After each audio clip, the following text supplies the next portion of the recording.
எனக்கென ஏற்கனவே பிறந்த வலிவலோ, இதயத்தை கயிறு கட்டி இழுத்த வலிவலோ, ஒளிர் சிந்தும் இரு கண்கள், உயிர் வாங்கும் சிறு இதழ்கள், என்னுள்ளே என்னுள்ளே ஏதேதோ செய்கிறதே.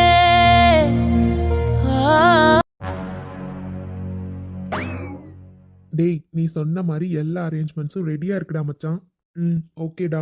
அப்புறம் ஆஃபீஸில் எல்லார்கிட்டேயும் இன்ஃபார்ம் பண்ணியாச்சு தானே? அதான் நேற்றே இன்ஃபார்ம் பண்ணியாச்சுல்லடா, அதனால கண்டிப்பாக எல்லாருமே வந்துடுவாங்க. இன்னைக்கு ஆஃபீஸ் வராதவங்க கூட ஈவினிங் பார்ட்டிக்கு கண்டிப்பாக வந்துடுவாங்க. அதனால நீ அதை பற்றி எதுவும் கவலைப்படாத, சரியா? நீ நினச்சது கண்டிப்பாக நடக்கும்.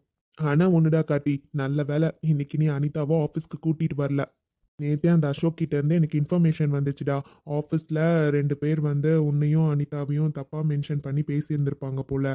அது அவர் எப்படியோ என்கிட்ட சொல்லிட்டாரு. நல்ல வேலை, இன்னைக்கு எல்லாத்துக்கும் ஒரு புல் ஸ்டாப் வச்சிடலாம். அதானே பார்த்தேன். எனக்கு தெரியும்டா சூர்யா, இவ்வளோ நடந்திருக்கு. இதுக்கப்புறமும் யாரும் தப்பாக பேசாமல் இருந்தாங்கன்னா தான் ஆச்சரியம். அதனால தான் இன்னைக்கு நான் ஆஃபீஸ் கூட்டிகிட்டு வரல. எனக்கு தெரியும், இல்லைன்னா யாராச்சும் அவகிட்டயே கொஷின் கேட்பாங்க. மேடம் என்கிட்ட எதுவும் சொல்ல மாட்டா, உட்காந்து ஃபீல் பண்ணிட்டு இருப்பா. அதனால தான் இனிமே அவள் இந்த ஆஃபீஸ்க்கு வரானா என்னோட ஒய்ஃபுங்கிற அங்கீகாரத்தோட மட்டும்தான் ஆஃபீஸ்க்கு வரணும். அதனால தான் இந்த முடிவு எடுத்தேன். கரெக்டாண்டா. ஆனால் இவ்வளோ சீக்கிரம் நீ மனசு மாறி அனிதா உன்னோட ஒய்ஃபை ஏற்றுப்பேன்னு சுத்தமாக நான் எதிர்பார்க்கலடா. எவ்வளோ சேஞ்சஸ் இல்லை உன்கிட்ட. என்ன சூர்யா இப்படி சொல்லிட்டு இருக்க? அவ கழுத்துல நான் தாலி கட்டுறப்பயே அவன் என் ஒய்ஃப்னு நினைச்சுதான் நான் தாலி கட்டினேன். மற்றபடி ஒரு சின்ன தயக்கம் இருந்தாலும் இப்போ அது என்கிட்ட எதுவுமே இல்லடா. அவ வந்ததுக்கு அப்புறம் என் லைஃப்ல நிறைய சேஞ்ச் ஆயிருக்கு. என் மேல உண்மையான பாசத்தோட இருக்க பொண்ணுனா அவ தான். ஸோ அவளை எந்த இடத்துலையும் நான் மிஸ் பண்ணக்கூடாது. அதே சமயம் என்னால் அவளுக்கு எந்த இடத்துலையும் ஒரு சின்ன அவமானம் கூட வரக்கூடாதுன்னு நினைக்கிறேன். அதான் இதுக்கப்புறமும் என் ஒய்ஃபை நான் தள்ளி வைக்க விரும்பல. ஸோ அவள் என்னோட ஒய்ஃப்னு எல்லாருக்கும் சொல்ல போகிறேன். உண்மையாகவே அனிதா டிஃப்ரெண்ட்டான பொண்ணு தான் தெரியுமா? நீ ஏன் நினச்சி பாரு, புதுசாக கல்யாணம் ஆன பொண்ணு ஒரு ஹஸ்பண்ட் கூட வெளியே போகிறோம் அப்படின்னா எல்லா இடத்துலையும் ஹஸ்பண்ட் வந்து தனக்கான அங்கீகாரத்தை கொடுக்கணும் தான் எல்லா பொண்ணுமே ஆசைப்படுவாங்க. ஆனால் ஒரே ஆஃபீஸில் வேலை பார்க்குறோம். இத்தனைக்கு இந்த ஆஃபீஸ்க்கே நான் தான் எம்டி. அப்படி இருக்கப்போ அந்த பொண்ணுக்கு இங்கே என்ன பிரச்சனை நடந்தாலும் புருஷனை தான் முதல்ல தேடுவா. அது எனக்கு நல்லாவே தெரியும். இருந்தாலும் எவ்வளவோ ப்ராப்ளம்ஸ் வந்திருக்கு. இதுவரையும் ஒரு நாள் கூட ஒய்ஃபுங்கிற ஒரு உரிமையில் வந்து அவ என்கிட்ட கொஷின் பண்ணதே இல்லை. அதே மாதிரி கொஞ்சம் நினச்சி பாரு, எந்த இடத்துலையும் சின்னதாக கூட எனக்கு அவமானம் வரக்கூடாதுன்னு நினைக்கிறா. எந்த இடத்துலையும் என்னை விட்டு கொடுத்ததே இல்லைடா. கல்யாணத்துக்கு முன்னாடியும் சரி, கல்யாணத்துக்கு அப்புறமும் சரி, எந்த இடத்துலையுமே என்னை விட்டு கொடுத்ததே இல்லை. இதை தவிர எனக்கு வேற என்னடா வேணும்? அனிதா இல்லாத லைஃப்பை சத்தியமாக என்னால் நினச்சி பார்க்க முடியல சூர்யா. உண்மையாகவே 2 வருஷமாக தேவையில்லாமல் நான் ஃபீல் பண்ணிட்டேனோன்னு இப்போ எனக்கு தோணுது. யாரோ ஒருத்தர் கொடுத்துட்டு போன கஷ்டத்துக்கு நடுவில் எனக்கு தேவதை மாதிரி அவள் கிடைச்சிருக்கா. இதை தவிர எனக்கு வேற என்ன வேணும் சொல்லு? நீ இப்படி பேசுறது கேட்குறப்ப எவ்வளோ சந்தோஷமா இருக்கு தெரியுமா கார்த்தி? நான் உன்கிட்ட சொன்னேன், ஞாபகம் இருக்கா? கண்டிப்பா அனிதா உன் மனசை மாத்துவா, உனக்கு இருக்கிற காயத்துக்கெல்லாம் மருந்தா இருப்பான்னு நான் சொன்னேன். அதே மாதிரி நடந்துருச்சு பத்தியா? இப்போ உன் மனசு ஃபுல்லா அனிதா மட்டும்தான் இருக்கா. அவளோட சந்தோஷங்கள் மட்டும்தான் உன்கிட்ட இருக்கு. இதிலே தெரிஞ்சுக்கோ, அவளும் உன் மேல எவ்வளோ பாசம் வச்சிருக்கா. நீ பேசுறதுலே எனக்கு தெரியுதுடா, உன் மனசுலயும் அனிதா வந்துட்டான்னு.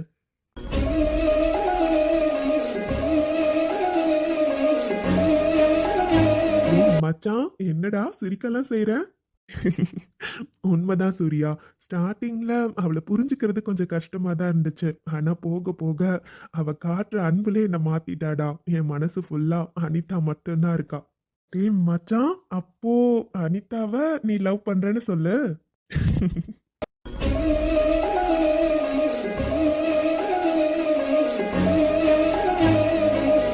ஐயோ கார்த்தி, எனக்கு எவ்வளவு சந்தோஷமா இருக்கு தெரியுமா? டேய், நீ வேற சும்மா இரு. இன்னும் நான் அவகிட்டயே சொல்லல. நீ என்னன்னா, அதான் உன் மனசுல அனிதா வந்துட்டாளே, இதுக்கப்புறம் கண்டிப்பா நீயும் ப்ரப்போஸ் பண்ணிடுவ.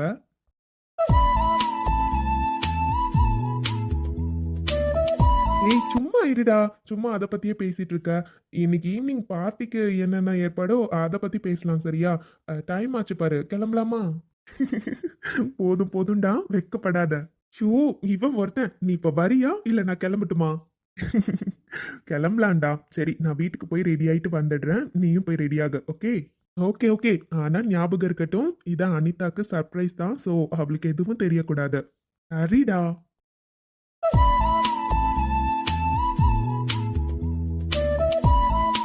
என்ன ரெண்டு பேரும் ரொம்ப ஹாப்பியா இருக்கீங்க போல. ஈவினிங் பார்ட்டிக்கு போறத நினைச்சு ஹாப்பியா இருக்கீங்களோ? அப்புறம் இருக்காதா ரேஷ்மா மேம், நீங்களே நினைச்சு பாருங்க, இந்த ஆஃபீஸ்க்கு வந்து ஃபர்ஸ்ட் டைம் பார்ட்டி அரேஞ்ச் பண்ணியிருக்காங்க. அது மட்டும் இல்ல, சாரோட ஒய்ஃபை வேற இன்ட்ரடியூஸ் பண்ண போறேன்னு சொல்லியிருக்காங்க. ஸோ ரொம்ப ஈகரா இருக்கேன். ஆமாம் ஆமாம், ரொம்ப ஹாப்பியாக இருக்கு. இருந்தாலும் அனிதா மேம்க்கு நானும் காலையிலேருந்து ஃபோன் ட்ரை பண்ணிகிட்டே இருக்கேன். இந்த இன்ஃபர்மேஷன் கொடுக்கலான்னு பார்த்தா அவங்க ஃபோன் ரீச் ஆகவே மாட்டேங்குது. ஆமாம் அஞ்சலி, அனிதாக்கு நானும் ட்ரை பண்ணேன், பட் ரீச் ஆகல. பட் ஆனால் இன்ஃபர்மேஷன் போயிருக்கோம். கண்டிப்பாக ஈவினிங் பார்ட்டிக்கு வந்துடுவாங்க.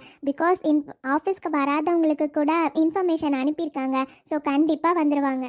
ஓகே ஓகே, நானுமே ரொம்ப ஈகராக வெயிட் பண்ணுறேன் தெரியுமா. ஏற்கனவே இந்த மாதிரி தான் கார்த்திக் சாருக்கு ஒரு டைம் மேரேஜ் ஃபிக்ஸ் ஆகி அது ஸ்டாப் ஆகிடுச்சு. அப்போது ஆஃபீஸில் எல்லாரும் அவரை தப்பு தப்பாக பேசினாங்க. அப்போது சார் எவ்வளோ கஷ்டப்பட்டிருக்காருன்னு நான் பார்த்துருக்கேன். இப்போது அவருக்கு உண்மையாக மேரேஜ் ஆகி அவங்க ஒய்ஃபை இன்ட்ரடியூஸ் பண்ண போகிறாரு. எனக்கு ரொம்ப ஹாப்பியாக இருக்கு. அவங்க ஒய்ஃபை பார்க்கணும், நானும் ரொம்ப ஈகராக வெயிட் பண்ணுறேன்.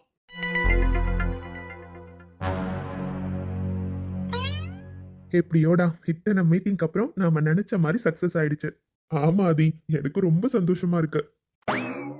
அண்ணா, அடா வாடா குட்டிமா, உன்னதான் கூப்பிடணும்னு நினைச்சுக்கிட்டே இருந்தேன். எவ்வளவு ஹாப்பியான நியூஸ் தெரியுமா? நாம போன வேலை சக்சஸ். அப்படியாண்ணா? எந்த ப்ராப்ளமும் இல்லை தானே? நல்லபடியாக தானே நடந்துச்சு? இல்லை ஏதாச்சும் ப்ராப்ளம் வந்துச்சா? எந்த ப்ராப்ளமும் வரலடா. நாம சப்மிட் பண்ண டாக்குமெண்ட்ஸ் அவங்களுக்கு சாட்டிஸ்ஃபைட். ஸோ சின்னதா கூட ப்ராப்ளம் வரல. எல்லாமே முன்னாடியே அப்ரூவ் பண்ணிட்டாங்களாம். என்னாச்சுடா, நாங்க சொன்னது உனக்கு சந்தோஷமா இல்லையா? என்ன என்ன ஒரு மாதிரி பதட்டமா டென்ஷனா இருக்க மாதிரி தெரியுது? இல்லைண்ணா, நீங்கள் வர வரையும் கொஞ்சம் பயந்துட்டே இருந்தேண்ணா. இது எந்த தடங்களும் வந்துடக்கூடாது, எந்த ப்ராப்ளமும் வரக்கூடாதுன்னு யோசிச்சுட்டே இருந்தேன். அதான் கொஞ்சம் பதட்டமாக இருந்துச்சு. மற்றபடி எனக்கு ரொம்ப சந்தோஷம்ண்ணா. குட்டிமா, உண்மை சொல்லு. உன் ஃபேஸை பார்த்தாலே தெரியுது. என்னாச்சு? அது அண்ணா, இன்னைக்கு வேண்டாமே, நான் நாளைக்கு சொல்கிறேன். இப்போ தான் குட் நியூஸோட வந்திருக்கீங்க, அதுக்குள்ள என்னங்க ஆச்சு? நீங்க நிக்கிறத பார்த்தாலே தெரியுது. ஏதோ ரொம்ப பதட்டமா தெரியுறீங்க. என்னாச்சுன்னு சொல்லுங்க. குட்டிமா, அண்ணாவை பத்தி உனக்கு நல்லா தெரியும். இப்ப சொல்ல போறியா இல்லையா? என்னாச்சு? அது அண்ணா, நான் லைப்ரரியில் புக் எடுக்கலான்னு போயிருந்தேன். அப்போது என்ன ஆச்சுன்னா,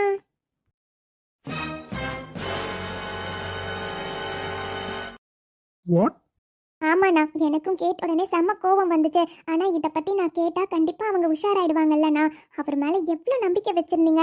நம்மக்கிட்டே சம்பளம் வாங்கிட்டு எவ்வளோ கேவலமாக நம்ம ஸ்கூலுக்கு பண்ணுறாங்க பார்த்தீங்களா. நம்பிக்கை வச்சதையே உடச்சிட்டாங்கண்ணா. நம்ம கேட்டால் கண்டிப்பாக உஷாராயிடுவாங்கண்ணா. அதனால தான் இதை பற்றி உங்ககிட்ட சொல்லலான்னு வந்துட்டேன். ஆனால் என்ன ஒன்றுனா, கடைசி வரையும் யார்கிட்ட பேசினாங்கன்னே கண்டுபிடிக்க முடியலண்ணா. ஏன்னா அவங்க வாங்க போங்கன்னு மட்டும்தான் பேசினா, பேர் சொல்லி கூட பேசல. அதனால ஆப்போசிட்டில் யார் பேசினாங்கன்னு சுத்தமாக என்னால் கண்டுபிடிக்க முடியல. அவனுக்கு எவ்வளவு கொழுப்பு இருக்கணும். அவனை நம்பிதான் எல்லா விஷயத்தையும் நம்ம ஷேர் பண்ணிட்டு இருந்தோம். கடைசியில அவனே பிளாக் கேட்டா இருந்திருக்கான்ல. இதுக்கப்புறமும் அவனை சும்மா விட்டா இதை விட பெருசா ஏதாச்சும் பண்ணுவான். இதுக்கப்புறம் அவனை நம்ம சும்மா விடவே கூடாது. அருண், எனக்கு ஒண்ணு மட்டும் தான்டா சுத்தமா புரியல. சரி, அவனை கூட விட்டுதல்லு. ஆனா நம்ம ஸ்கூலை அழிக்கணும்னு யாரு அவ்வளவு பெரிய திட்டம் போட போறாங்க? நமக்கு யாருமே அந்த அளவு எதிரியே கிடையாது. அப்படி இருக்கப்போ இது பர்சனல் லைஃப் எல்லாம் இழுத்து பேசியிருக்காங்கன்னா எனக்கு சுத்தமா புரியல. யார் இதை பிளான் பண்ணியிருக்காங்கன்னு எனக்கு தெரியல. கரெக்டா ஆதி, ப்ரொஃபஷனல் வைஸ் எவ்வளவுதான் ப்ராப்ளம் இருந்தாலும் ஸ்கூலையே இழுத்து மூடணும்ல யாருமே நினைக்க மாட்டாங்க. பிகாஸ் இது உங்க அப்பா ஆரம்பிச்ச ஸ்கூல். அப்போ இருந்தே இது ரன் ஆயிட்டு இருக்குடா. அவ்வளோ சீக்கிரம்லாம் இழுத்து மூடவே முடியாது. பட் பர்சனல் லைஃப் எல்லாம் இழுத்து பேசுறாங்கன்னா யாரா இருக்கும்? யாரா இருந்தாலும் சரி, இதுக்கப்புறம் அவங்க நினைச்சது எதுவும் நடக்கக்கூடாது அருண். இது வரையும் என்னென்ன பண்ணிருக்காங்கன்னு பாத்தியா? நம்ம ஸ்கூலையே இழுத்து மூடுற அளவு பிளான் பண்ணிருக்காங்க. இதுக்கப்புறம் அவன் நினைக்கிறது எதுவும் நடக்கக்கூடாது. யாரா இருந்தாலும் சரி, அது நடக்க விட மாட்டேன்டா.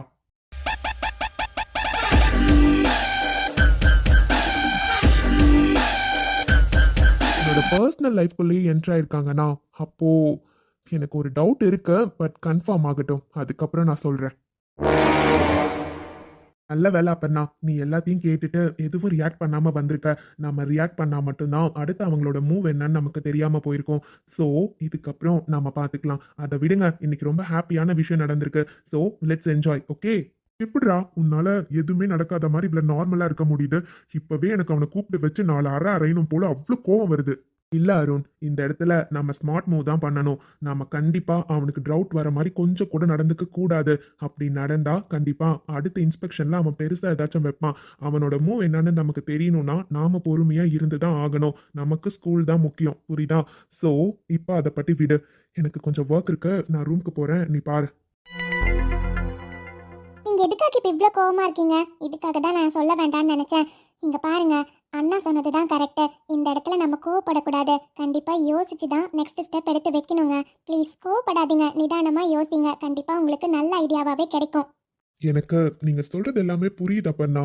இருந்தாலும் மைண்டு கொஞ்சம் கூட ஏத்துக்கவே மாட்டேங்குது.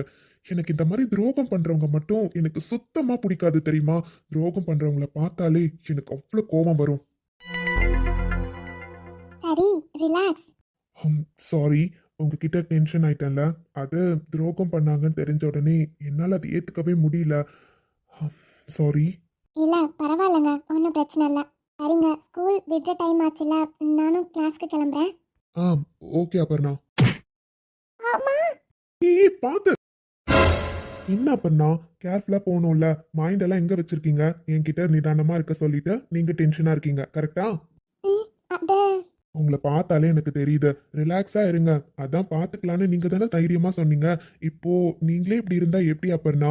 ஒன்றும் பிரச்சனை இல்லை, உன் அண்ணா இருக்காரு, நான் இருக்கேன். அப்புறம் என்ன, நம்ம ஸ்கூலுக்கு எதுவும் ஆகாது, உன் அண்ணா லைஃப்க்கும் எதுவும் ஆகாது. கவலைப்படாம இரு, சரியா?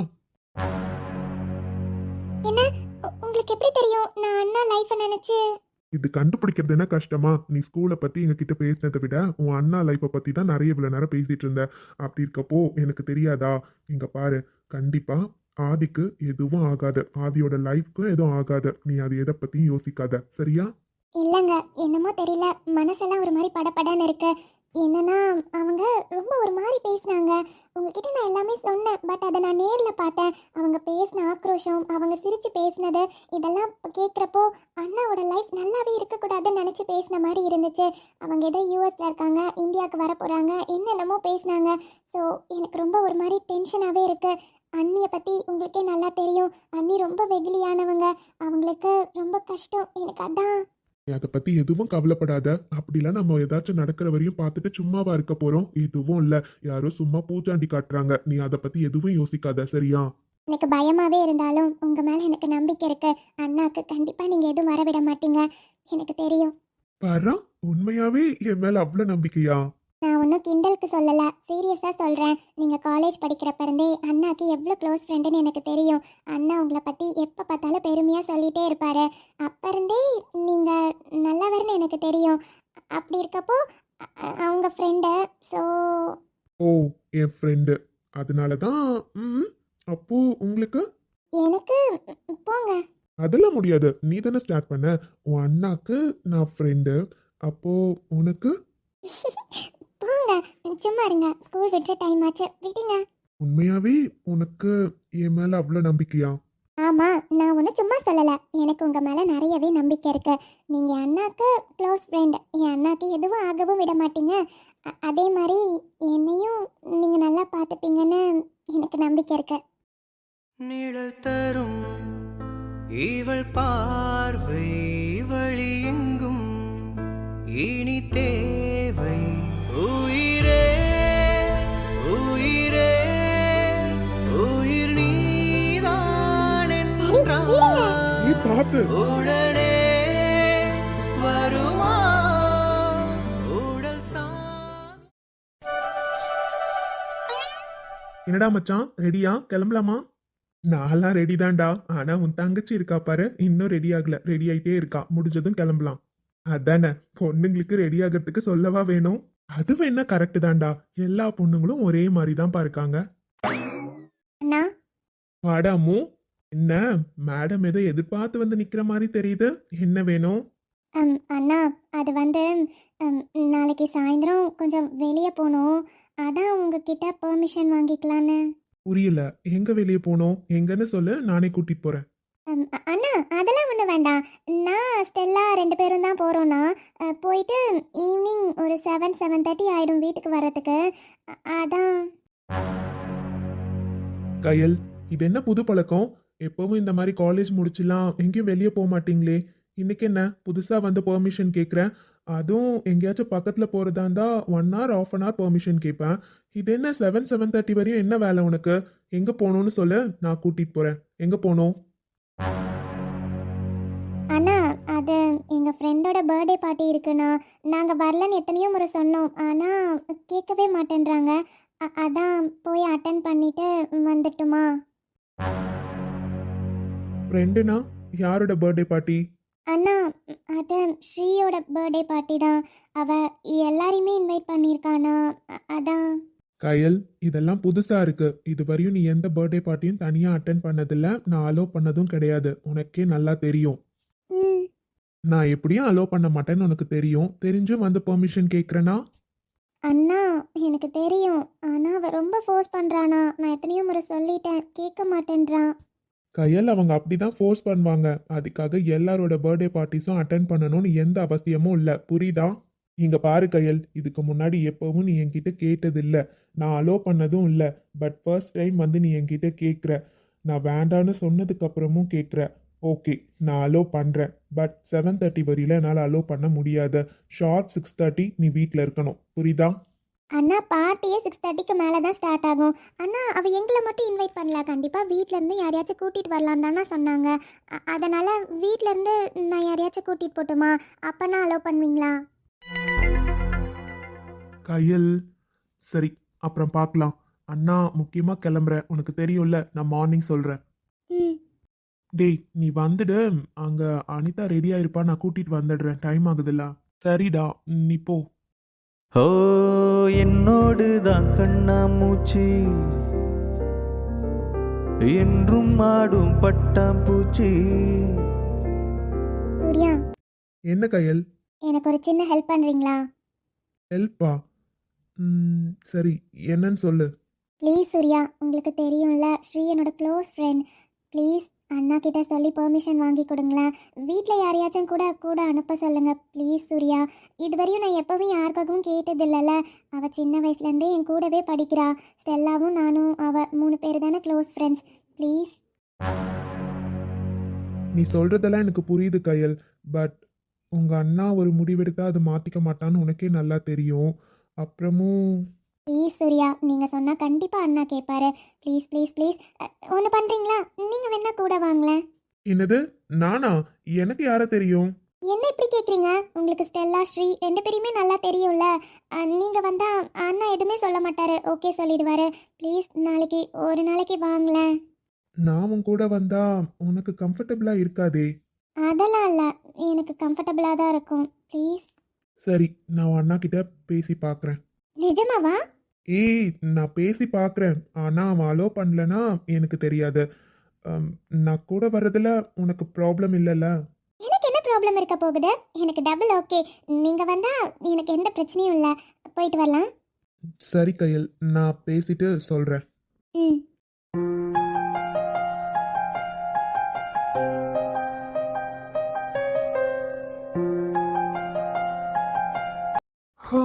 என்ன பண்றா இவ? இன்னுமா ரெடி ஆகல? அனிதா, எவ்வளவு நேரம் பண்ணிட்டு இருக்க? டைம் ஆகுதுமா, சீக்கிரம் வா. முடிஞ்சு வரேன்.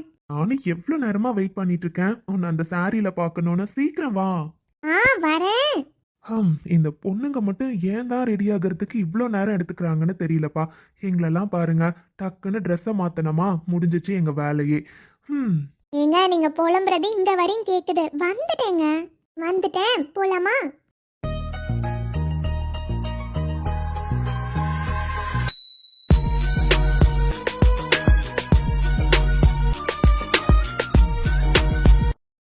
வாவ், என் பொண்டாட்டி செம்ம அழகா இருக்காளே. இந்த சாரி உனக்கு சூப்பரா இருக்கு. ஏங்க உண்மையாவே நல்லா இருக்கு தானே?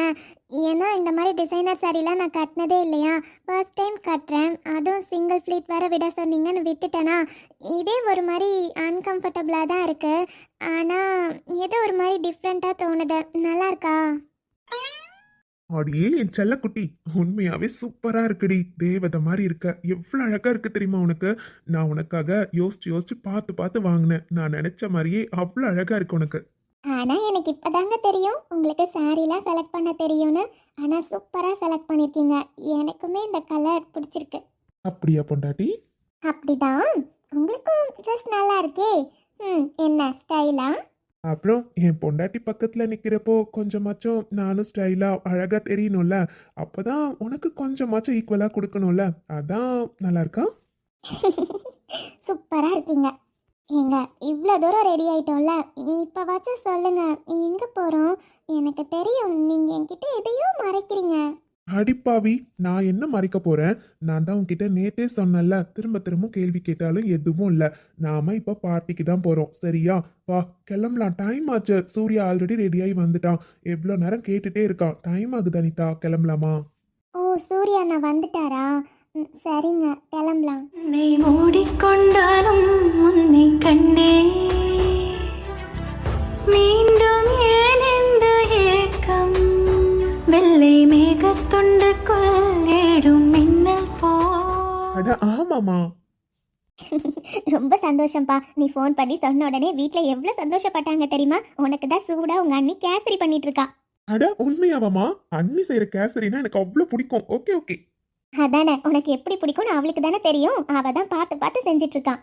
சூப்பர்மா, அண்ணி செய்யற கேசரி எனக்கு ரொம்ப பிடிக்கும். அவ்வளோதான்ப்பா ஆதி, நீ என்ன ஆசைப்பட்டியோ அது நடந்துருச்சுல. நாங்கள் ஏற்கனவே சொன்ன மாதிரி தான், நம்மளை விட்டு ஒரு பொருள் தூரமாக போகுது அப்படின்னா அதை விட நல்ல விஷயமா நமக்கு கிடைக்கும்னு சொல்லுவாங்க. அது மாதிரி தான், சரியா? இப்போ பாரு, அது இந்த விஷயத்தில் சரியாயிடுச்சுல. அதனால இதுக்கப்புறம் சந்தோஷமா இரு. சரிங்கம்மா. எங்க அருண் அண்ணாவையும் வீட்டுக்கு கூட்டிட்டு வந்திருக்கலாம்ல. இல்ல நித்யா, உன் அண்ணா இன்னைக்கு ஆசிரமம் போறானா, அதனால இன்னைக்கு வர முடியாதுன்னு சொல்லிட்டான். ஸோ இன்னொரு நாள் கண்டிப்பா வருவான், சரியா? ஓ அப்படியா, சரிங்க. எங்க நாமளும் ஒரு நாள் ஆசிரமம் போயிட்டு வரலாமா? அங்கே போயிட்டு வந்தா நல்லா இருக்கும்ல, குழந்தைங்களுக்கு பெரியவங்களுக்குன்னு நம்மளால முடிஞ்சதை வாங்கிட்டு போகலாம். அவ்வளவுதானே நித்யா, நீ ஆசைப்பட்டுட்ட. இதுக்கப்புறம் வேண்டானா சொல்லுவேன், கண்டிப்பா போயிட்டு வரலாம். ம். அனிதா அக்கா சூப்பரா இருக்கு உங்களுக்கு இந்த saree, செம்மையா இருக்கு. தேங்க்ஸ் நித்யா. ஆமாடா, ரொம்ப ரொம்ப அழகா இருக்கீங்க ரெண்டு பேரும். எங்க கண்ணே பற்றும் போல. இன்னைக்கு பார்ட்டிக்கு போயிட்டு வந்த உடனே கண்டிப்பா உங்க ரெண்டு பேருக்கும் சுத்தி போடணும். அண்ணா என்னடா? எப்படின்னா அன்னிக்கிட்ட சொல்லி கூட்டிட்டு போறீங்களா இல்ல? என்ன, எதை பத்தி கேக்குறீங்க? எனக்கு புரியல ஆதி. ஏய் சும்மா இருடா. என்ன? அது ஒன்றும் இல்லை அண்ணி, ஏதோ பார்ட்டிக்கு போறீங்கல்ல, அதான் சும்மா ஜாலியாக என்ஜாய் பண்ணிட்டு வாங்கன்னு சொல்கிறேன் அண்ணி. மற்றபடி ஒன்றும் இல்லை, நல்லா ஜாலியாக என்ஜாய் பண்ணிட்டு வாங்க. ஆதி சும்மாண்ணா. சரி, ரெண்டு பேரும் போயிட்டு வாங்க. அம்மா, நாங்கள் ரெண்டு பேரும் போயிட்டு வரோம். ஆதி, நித்யா போயிட்டு வரோம்ப்பா. அதான் போயிட்டு வரோம் அத்தை. சரிப்பா, ரெண்டு பேரும் நல்லபடியா போயிட்டு வாங்க.